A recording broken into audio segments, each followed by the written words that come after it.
Picture a world before cities. Before language became structured. Before humans saw themselves as rulers of anything. In that world, humans were not dominant. They were something else. Something fragile. A slow-moving, thin-skinned species surrounded by creatures that were faster, stronger, sharper, and more built for survival in every measurable way. A lion did not fear a human. A wolf did not avoid a human. A crocodile did not calculate a human as a threat. Humans were part of the environment, not above it. In fact, for a long time, humans were part of the food chain. There is evidence buried deep in prehistoric bones that tells a quiet story: tooth marks, fracture patterns, survival injuries. Not of hunters, but of the hunted. We often imagine early humans as clever survivors from the beginning.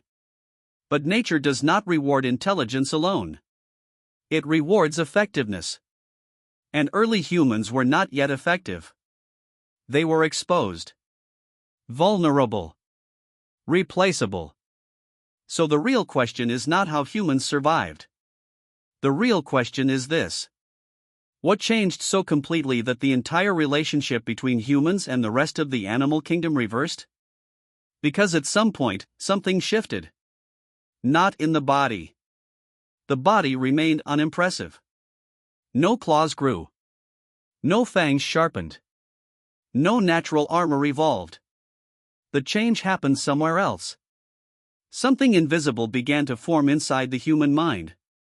At first, it was subtle. A delay between stimulus and reaction.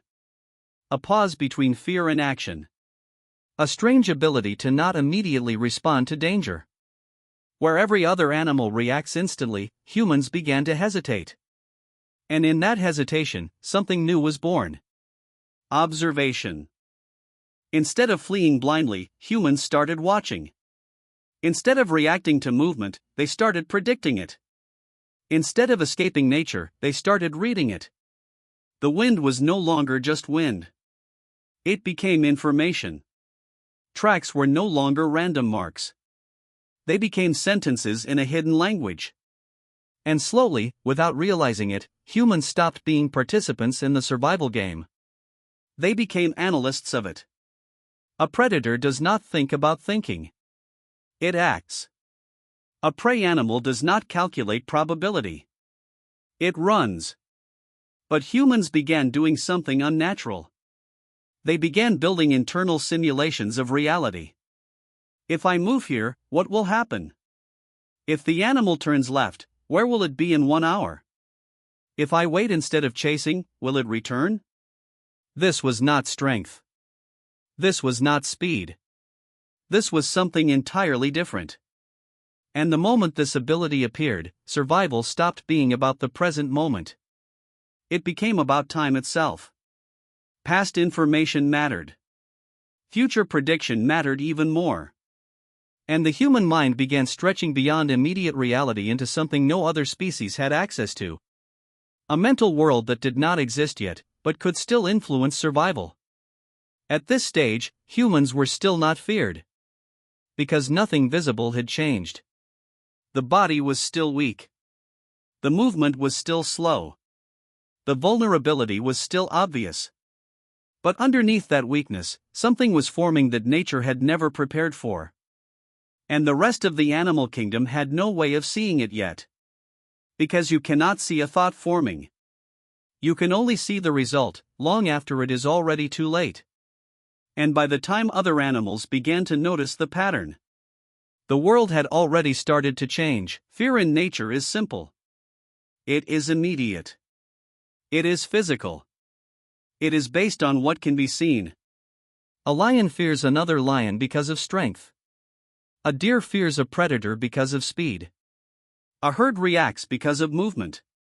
But humans introduced something new into the equation. Unpredictability through intelligence.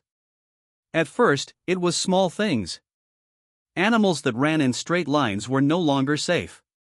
Habitual paths became dangerous. Predictable behavior became a weakness. Because humans did not need to be faster. They needed to be patient. This is where the hidden trait begins to fully reveal itself. Persistence. Not aggression. Not raw power. But the ability to continue beyond the point where other species stop. A wolf stops when energy drops. A lion stops when failure becomes likely. A cheetah stops when the chase exceeds its burst limit. But humans do not operate on bursts. They operate on continuation. On a plane where every predator depends on short moments of success, humans introduce something that no animal was prepared for. Long duration intent. Persistence hunting is one expression of this. An animal runs. It escapes. It believes it is safe. But the human does not disappear. It remains. Not always visible. Not always close. But always continuing. The animal begins to experience something it was never designed to handle. Not a chase. A presence. Hours pass. Heat rises. The body begins to fail. Not from injury, but from exhaustion. And slowly, the advantage of speed disappears. Because speed only matters in the short term. But survival, in this case, is stretched across time. And time favors the one who does not stop. But the deeper shift is not physical. It is psychological.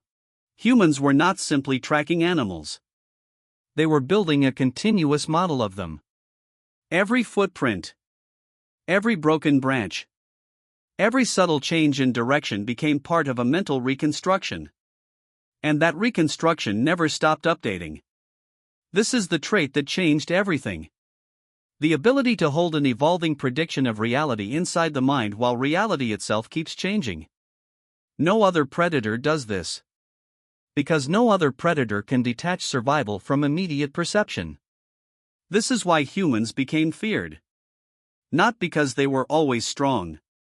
But because they were never fully gone. Even when you could not see them. They were still there in concept. Still following. Still calculating. Still continuing. And over time, this behavior scaled beyond hunting. It became culture.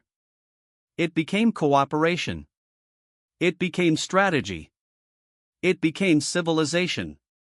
The same trait that once followed footprints across dirt now follows patterns across stars, diseases, economies, and ecosystems. But at its core, nothing has changed. It is still the same ancient mechanism. A mind that refuses to stop building a model of reality until reality yields. And that brings us to the most uncomfortable idea of all. If persistence was the trait that made humans dominant, then stopping is not just rest. It is against evolution itself. And maybe that is why, even today, humans struggle with silence, with inactivity, with stillness.